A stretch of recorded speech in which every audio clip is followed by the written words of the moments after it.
Huh. Would you It guys says, rather do it on your page? it says we're live on YouTube right now, up on the Yeah, I don't corner. know. Right. I don't think anybody will see it That's true. Yeah, we could. unless I And can then share it. Oh, I hear myself. Okay. I have one idea, but even that I don't think. If I share it to the Iowa Standards Facebook page, which I don't think it'll let me do, but I can share it to my own. YouTube. Your message can't be sent because I am not abusive. All right. So I can't share it, but I wonder if Amanda can. She has this. Oh, she can probably hear me, so I'm not going to say anything. Okay, so I would go to YouTube. Did you guys have big plans for Friday? Well, I guess I'm still recording on Zoom, so I'll try to stay away from the talk. The Iowa Standard. I am live. This is the most exciting thing that's ever happened to me. Can I just copy? Oh yeah, there's the link. Man, I've never been in Facebook jail. I'm amazed it took this long, to be honest. Let's see if it'll let Amanda post it.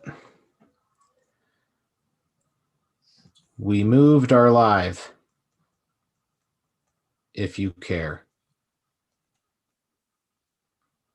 Publish, posting. We'll let you. It posted. Okay, that's sexist. I'll let Amanda post, but not me. Apparently, your page? It's on the Iowa Standard. Oh, yep. You see it? I do. Yep. Okay. This is, we'll see what happens. If you guys are watching this, and I don't even know how you know if anybody's watching it on YouTube, one, so, if we had 0, I'd probably just quit.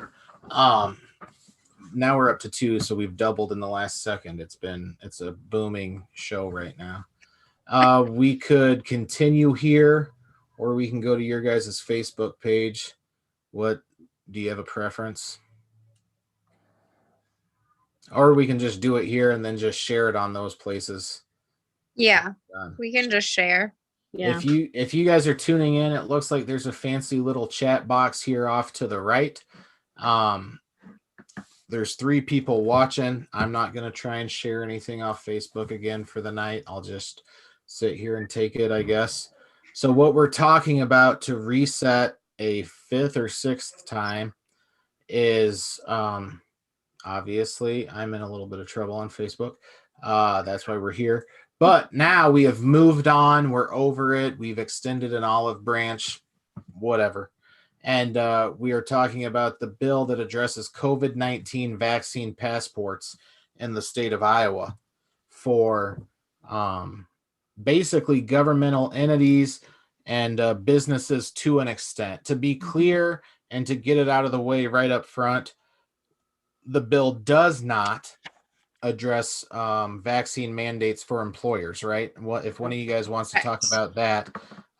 You can kind of go there and then we'll see what happens. I'm going to try and invite some more people. Do you think we need to take this from the top then and go over all the other stuff, or will this be like a continuation? I guess I don't know how that works. I'll have the full recording from Zoom. I don't know what I'll do with it, what I can do with it. But right now we we weren't that far into it, I feel like. Okay.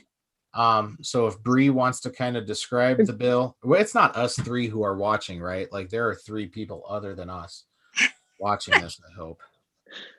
Bree, go ahead and Katie. That was crazy. It echoed on my end for the first time. Yes. So our original bill, 193, which turned into 555, SF 555, it did grant employees protection so that they would be able to maintain their employment without any repercussions, whether they chose to be vaccinated or not. And so we were a little sad to see that not go. As Lindsay mentioned, with the IRIS database that we have right now, there are schools that are already accessing that information. But what a lot of people forget is that your employer has your social security number. They have your birth date. They have all of the information they need to pull up your vaccine records to see if you've been vaccinated or not. So while we're banning a vaccine passport in theory, which is phenomenal, and we're very excited about taking this first step, and we want to make sure that we are giving Iowans that full protection. We're giving the consumers protection, which is great, but we want to make sure that those employees still stay protected and their privacy is respected in its entirety. Seems relatively reasonable. These are people who are just trying to make a living and support their families, and to put something, essentially, let's just say what it is, to force them to have something injected into their bodies to be able to work somewhere, it seems like that should be wrong. One would think so. Yes, I think the biggest thing we've heard is that we don't want to infringe on private employers, even though we have been all year. That's the I guess the reasoning behind a lot of it that we've heard, why 555 was never brought to the floor, why it was never voted on, why protecting employees was not voted on. But my question is, what gives a company the right to intrude on our constitutionally protected rights to privacy and bodily autonomy? Like, where all of a sudden in the Constitution does it say you have a right to own a business and take complete control over that business, no matter what it means, even if it means infringing on the Constitution? Like, that is a discussion we need to have in this state. And I don't think they don't want to have that discussion yet. They don't have the votes, they say, but really it needs to happen. We need to start having discussion on the Constitution and where we're going to start drawing our boundaries with corporations, with the government, everyone. It's kind of an interesting point. Sorry to jump in, Bree. You can yell at me later. But it's kind of an interesting point that the government can't interrupt or get involved and tell private business what it can or can't do. But I remember not too long ago, when I was a little younger, the government ordered businesses to shut down and close by a certain time. Or declared them non-essential just earlier this past year. Now, Bree, I think, go ahead. Well, I was just going to say, I think too, there's going to be a lot of unintended consequences for this as we continue to see what this vaccine does, long term and, being played out. So I don't feel, we're taking a holistic view at a lot of, these concerns and, the long-term ramifications for not putting these protections in place and what that can be doing to small business in Iowa or local small communities. And so I think this is a great step, first and foremost, protecting the individual. And then if the individual's best interests are, first and foremost, then everything else kind of falls into place. You have happier employees, you have better, healthier work environments, and, you're attracting better workers, and it just kind of snowballs in a positive direction versus, not looking at it holistically and not keeping the individual at the focus it will snowball in a potentially negative direction. Mm-hmm. Okay, I'm unmuted. To talk a little bit about this, it's been an uphill climb. I mean, it's late in the session. I think it's almost over. It could end any time really at the end of next week on.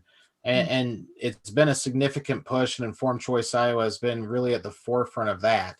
So why don't you guys, Katie, if you want to, or Bree or Lindsay, somebody, tell people how they can find more information on Informed Choice Iowa, what sort of things you guys have done. I know you've had at least a handful of lobby days, and just give some background on the group for people that may not know.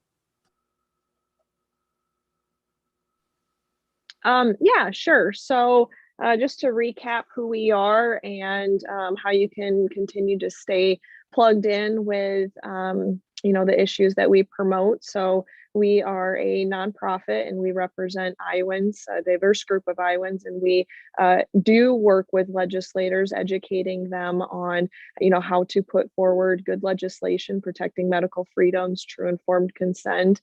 And we have a website, informedchoiceiowa.com. And we also communicate through our newsletter. We're on Instagram and we're on Facebook as well. And so I would say those are our main platforms that we're on. And we like to advise people on ways, call to actions, whether that's local, working with your local legislators. We like to promote being engaged and building that relationship with your local legislator. And then, small community meetups, supporting one another and forming those tight community bonds. And then just collectively as a state, how we can work together to put forth legislation. And we have our conference November 13th. So we would appreciate everybody to save the date for that. It will be our 3rd annual conference, and we will be rolling out some of the speaker announcements in the coming weeks and months as those get solidified. And it's going to be another good event, a great event to learn about all these, recent happenings last year and how to move forward in a way that our community here locally in Iowa can protect our medical freedoms and just overall freedoms. Yeah. A relatively timely issue, obviously, for you guys. November 13 was the date, right? Correct. Yes. November 13 is the date. Put that on your calendars. I've been able to be there the last 2 years. It's a ton of good information. You're going to want to soak it up and absorb it. It's going to probably take a notebook and a pen because you're going to want to take notes. Otherwise, you're going to miss like 80% of it just trying to take it all in. But it's worthwhile, that's for sure. And for those that are just tuning in on YouTube, because we've reached double digits, and I used to get excited about that on that other social media network. But we're talking about the COVID vaccine passport bill. Lindsay gave a bunch of information 3 or 4, 17 times maybe already before we've gotten kicked off of Facebook. I don't think she's repeated all of it in terms of what other states have done. So I wondered if maybe you thought that would be a good idea to tell people what other states have done or what other states are doing. Yeah, I think, like Bree had mentioned, I think our initial legislation that the leaders have put together is great. It's a good first step. It's very similar to legislation in Texas and, what we heard from Governor DeSantis in Florida. But there are some states that are including more things and they're further along in the process. So just to highlight a couple of those, because there are some areas that we could definitely improve upon and really make Iowa one of the best states in the nation for this type of legislation and the type of liberty that we're seeking. So Texas specifically has legislation very similar to ours, but they included information where you cannot access somebody's COVID-19 vaccination information, period, unless it's specifically for healthcare purposes. So for instance, we are most concerned about our IRIS registry system being accessed and utilized by whoever has your information to verify whether or not you have had the COVID-19 jab in order to discriminate against you, quarantine you, contact trace, whatever it may be, prevent you from getting a job. I don't know, whatever they decide to use it for. So that would cover that information. And so that was Texas's legislation. I believe the bill is SB 968. And specifically Section 10 deals with the passport issue. So we're definitely going to be talking with legislators about potentially looking at changing it, encouraging them to at least entertain some of these other ideas. Montana, though, is definitely, they've hit the ball out of the park with this one, in my opinion. They have it through the House, they put it through the Senate, and now it's amended and back to the House. So it's, one vote away from the governor's desk. And what they've done is basically done what we attempted to do, make it a discriminatory offense to look at someone based their employment or access to any type of place on their vaccination status or possession of a passport. So that's essentially what we looked at doing earlier this year to protect people's civil rights, to protect against discrimination and protect against privacy violations. And what I found most unique in this was that the Montana Supreme Court had a case on this in 1997, where they concluded that medical records fall within the zone of privacy protected by Article 2, Section 10 of the Montana Constitution, and they are quintessentially private and deserved the utmost constitutional protection. So that would include your immunization records. Those should be private to you and your doctor, period. And so that I found very interesting, because so many people talk about, well, there's debate out on whether or not, employers can really utilize your information against you or force you to get a vaccination, but they're doing it. They're preventing it. They're preventing this from occurring in their state, and they're going to protect their employees and make sure that the businesses that operate in their state can't force this on people. You guys have a video that you put together on Iris. It's over on your guys' Facebook page, again, Informed Choice Iowa. Do you want to talk a little bit about that system? Do you think it kind of fits in here where the conversation's going? Yeah. So basically, in our conversations with individuals about this system, and as we raise awareness about our concerns for it, a lot of people are going out and trying it, but maybe not being able to look at it. And so what you have to understand about this system is that a lot of it is children that are school age. It's being entered and recorded in this system. So if you're an older individual, middle-aged to older, it might not come up unless you're getting the regular flu shots, unless, you're getting, the most current one. So for example, so what we did was we provided a video that kind of walked through just anybody with social security number, date of birth, and full name, how they're able to go onto the system and pull it up for the records that are available. And so this last year, we saw a lot of legislation with the requirement to report that. So once this system has the requirement to it be reported, it's going to lay then the foundation for a system that can be utilized by government, by whoever. And right now it's fully accessible to the public. So your insurance company can, make health insurance decisions based on this system. Educators and educational institutions can, provide services to students based on the information in this system, going for a job. And so it is very concerning, one, that if legislation were to pass, that would make this required. That information's out there.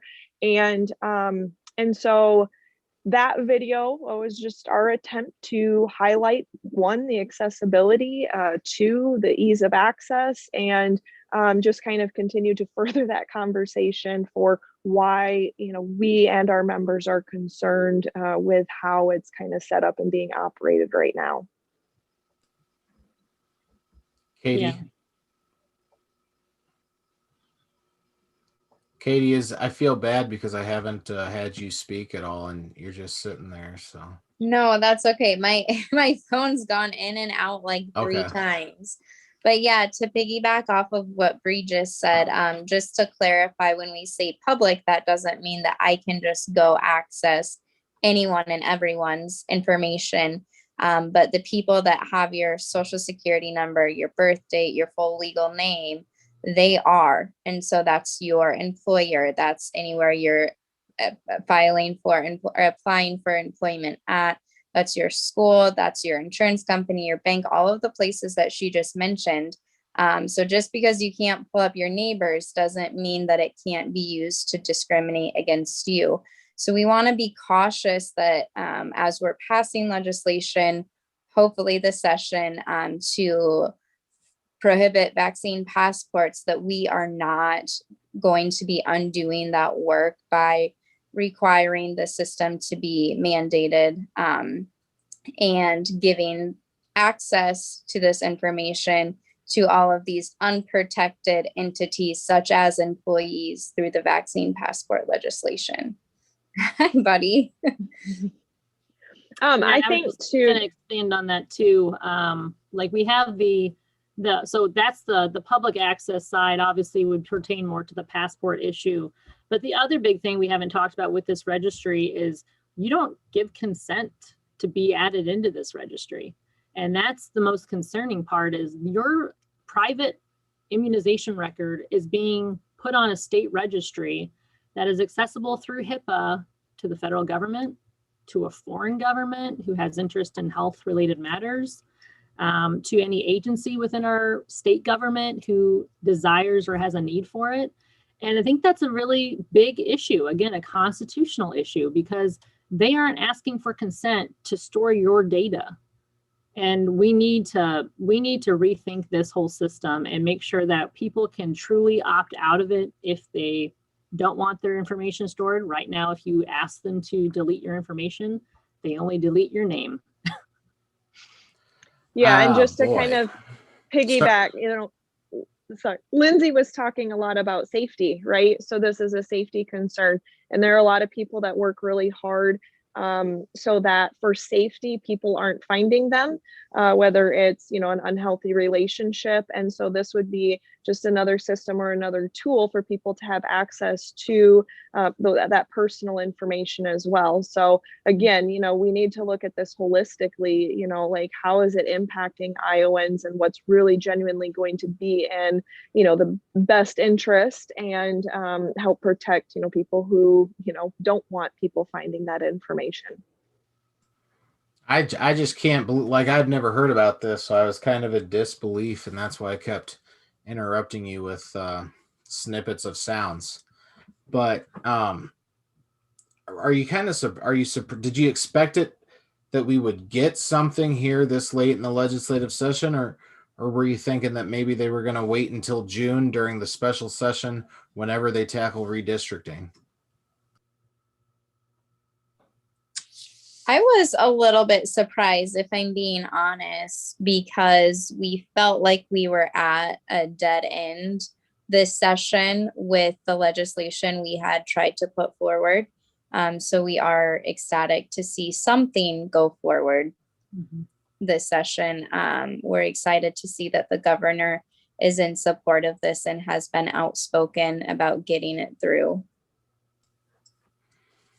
Yeah, for people that maybe don't know, you guys had introduced, well, you guys didn't introduce them on your own, but there were a number of pieces of legislation that your group supported, including one that talked about tracking the data for vaccinations given to children newborn to 3 years old, who had died, just including the date of the last vaccination and probably what it was, I'm assuming, is the second piece of information on the medical examiner's investigation report, not necessarily the death certificate, just and is that the one that went the furthest that you guys had? And I guess feel free to talk about any of the others, where that one in particular stands, and we'll go from there.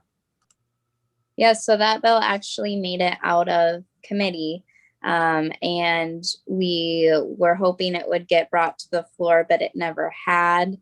We're not entirely sure why. It seems like there was good support for that. It's just a common sense bill. We need to be collecting this information because we can't say, the science is settled when we're not looking at all of the information. And so that was a little disappointing. Hopefully we'll get it through next session. We're going to keep trying. And we also had our VAERS bill. So that would require any vaccine adverse events to be reported into the vaccine adverse event reporting system. Currently, that is a federal law, but it's not being done. And so we had a subcommittee for that one. It passed out of subcommittee and the House. So that was exciting. And it did go to committee, I believe. Don't quote me on that one. Lindsay, yeah, okay, thank you. I'm starting to second guess myself. And so that's one that we feel very strongly about as well. And we're going to keep pushing forward until those go to the governor's desk.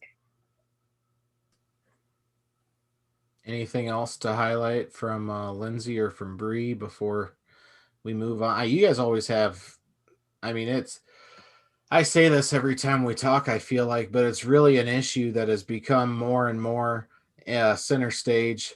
And a lot of that is through the work that you guys did even prior to COVID-19. This isn't something that started due to the pandemic. It's something that you guys started, I've been going down there for 3 years now. So I met you guys at least 3 years ago, and I'll never forget the subcommittee was in that little room upstairs on the 3rd floor, and people were lined up along the wall down the halls both directions. And I thought, this certainly has some legs. And you know, the fact that you guys were here before COVID fighting this fight, so to speak, just says you're here for a reason. I mean, that's what it says to me. You're here for a reason, and you've laid the groundwork for a lot of what we're seeing in Iowa when it comes to this issue, which is so encompassing of so many other issues. Yeah, not to get too preachy, but man, we thank God every day that we started so much earlier than we did this year, because we would have had, we would be starting from scratch, and it takes a while. We understand, like, it takes a while to develop the relationships with legislators, the credibility with legislators, the data, all of the stuff that we bring to the subcommittees, to the committees, to the legislative process, understanding the legislative process. We just are so thankful that we did start 3 years ago. And I think what motivated all of us was just the fact that what was happening in California in 2015, where they removed exemptions from children. There's been a mass exodus of people from that state for many reasons, but one of them is because they took away the right for a parent to decide whether or not a child has to receive all 69 doses of that vaccination schedule.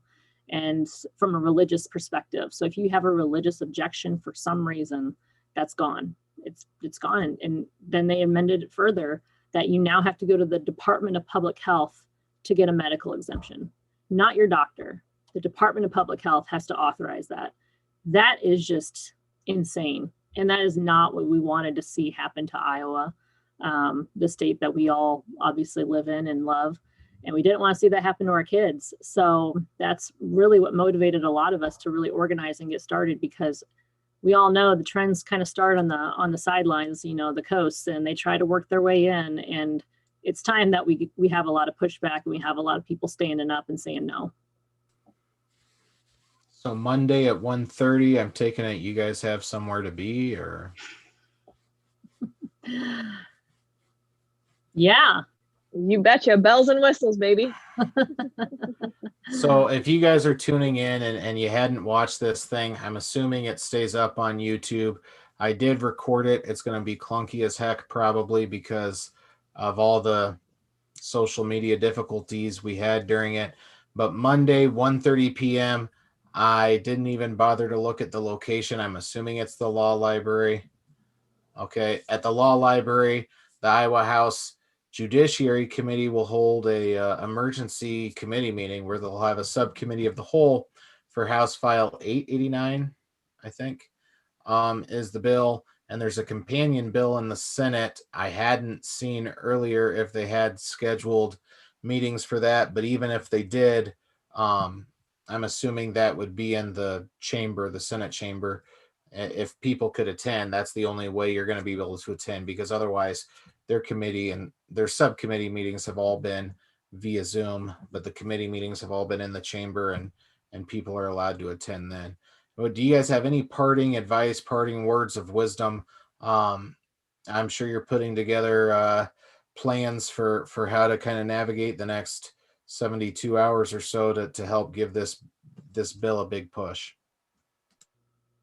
Yeah, I mean, we'll be rolling out a call to action for sure on our Facebook and social media pages and newsletter, but just please definitely email the Judiciary Committee leadership. But really also, this thing is going to move fast because there's not a lot of time left. So go ahead and email your elected officials and tell them you want this legislation to pass, and just continue to encourage them to amend it to include further provisions to protect Iowans, to protect our employees, to protect our private medical information from the IRIS system. All right. I appreciate you guys for being here. Sorry for all of the redirections that we had to go through. Obviously, guilty Facebook court, I guess.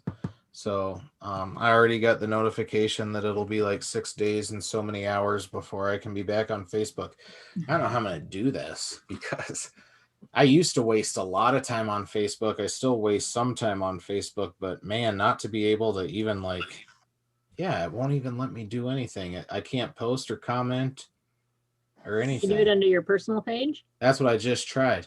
Oh, Originally, wow. they said I'd only be in trouble for the Iowa Standard, but now they're really mad at me. Man. Oh, well. Shucks. All right. You guys are still on. And like we said, Informed Choice Iowa, they have a Facebook page. Go find it. The website, I should know. And at my age, you forget things really quick. Chime in. InformedChoiceIowa.com. InformedChoiceIowa.com. Why couldn't I think of that? So if you guys want to keep up, please, by all means, do that, because it's an issue that, like Lindsay said, a lot of things start on the coast and work their way inland, unfortunately. And at some point, there has to be a wall built between the state and individuals' liberty when it comes to their own medical decisions, which is, it's ironic we even have to have the conversation when another issue has basically had that talking point as its mantra for the last 40 some years. But just a heck of a time to be alive through COVID-19, seeing all the different restrictions. And you guys have been there too with I think you guys post information about the mask stuff too. So anybody that wants to follow along, join them. Informed Choice Iowa. You guys got anything else you want to say? Bree, Katie, Lindsay? thanks for having us. Thanks for coming on. I appreciate it. Again, next time, hopefully I will be street legal or Facebook legal, and we won't have these problems. And we'll have a bill passed. Yeah, there will be a bill passed because I'm out 7 days. So yeah. All right. Thanks a lot, you guys. Thank you, Jacob. Yeah. Thank See you you. later. You bet. See ya.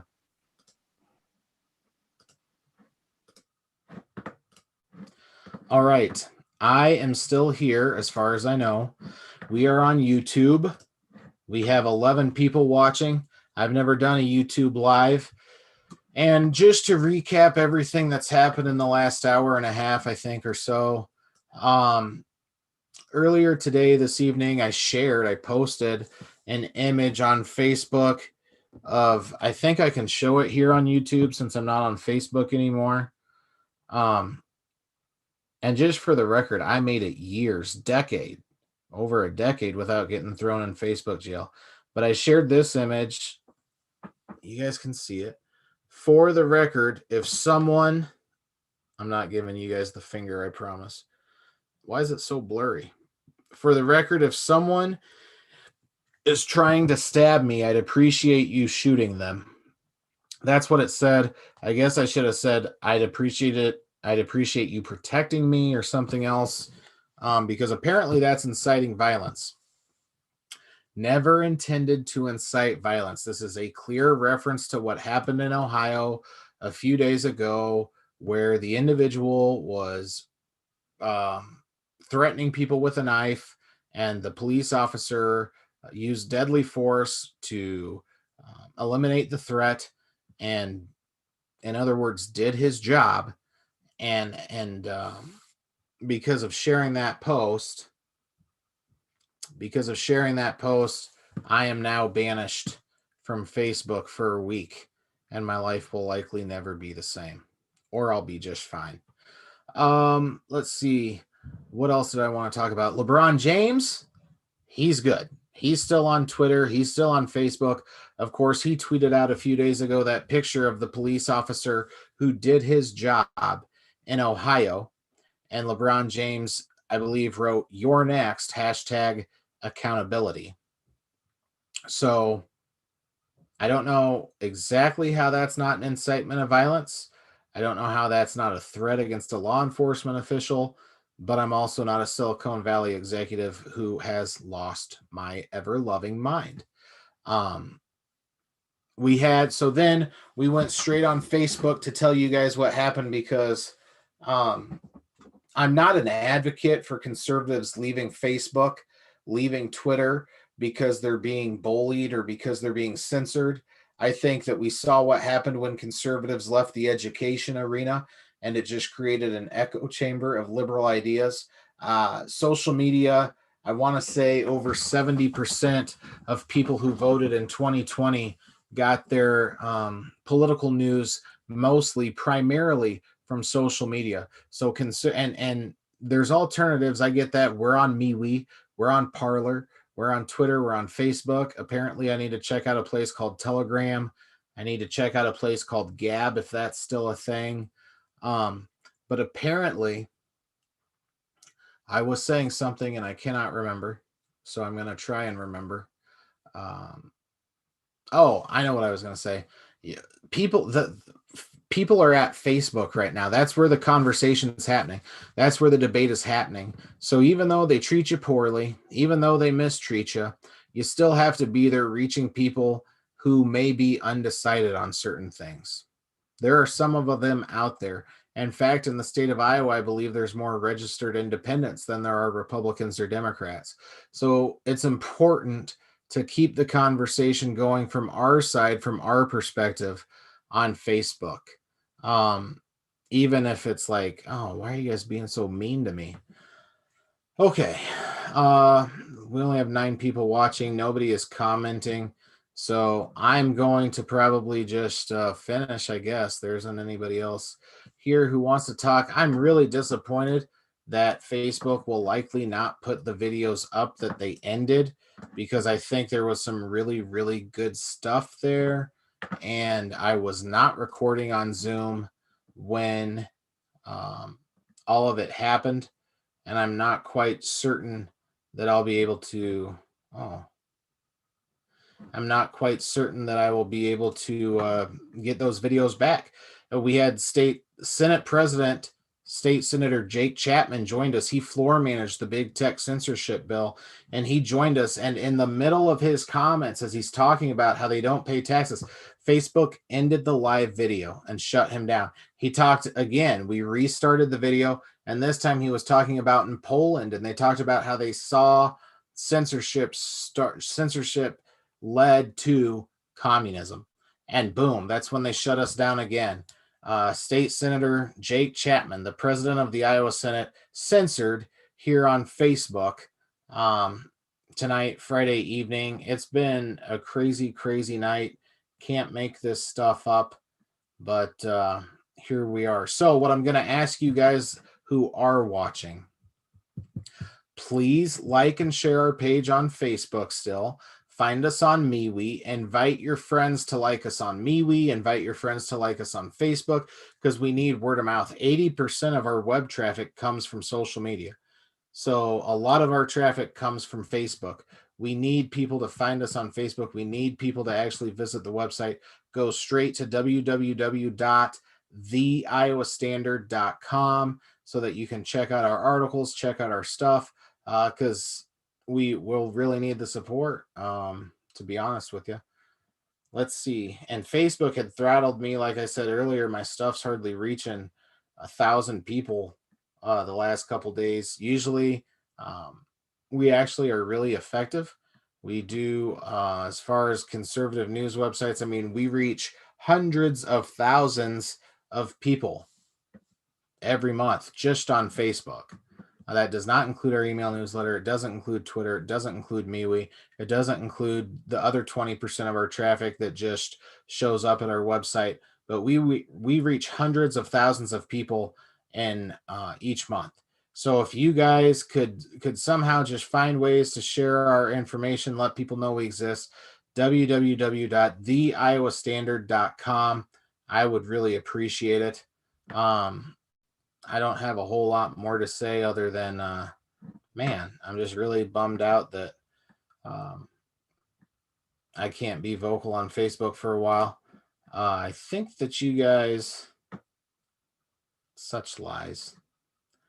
They're telling me that my post violated certain things.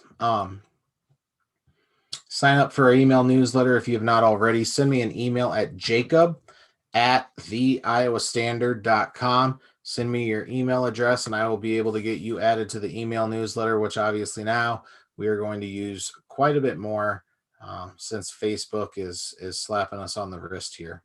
So I'm going to sign off, finish up for the night. I'm going to go to YouTube and make sure I don't have any new. Oh, Jeff's here. He has Gab and Telegram account as a backup, but agrees if we just give up on where people are at. Yeah, we can't really do that, unfortunately. So this YouTube thing seems a lot like Facebook Live. Just have to build the following. So I guess now I have to ask people to subscribe to our channel. I don't even know how you do that, except I see maybe on the other end it's a lot more obvious than since it's my own thing. But please subscribe to our channel, I guess, on YouTube.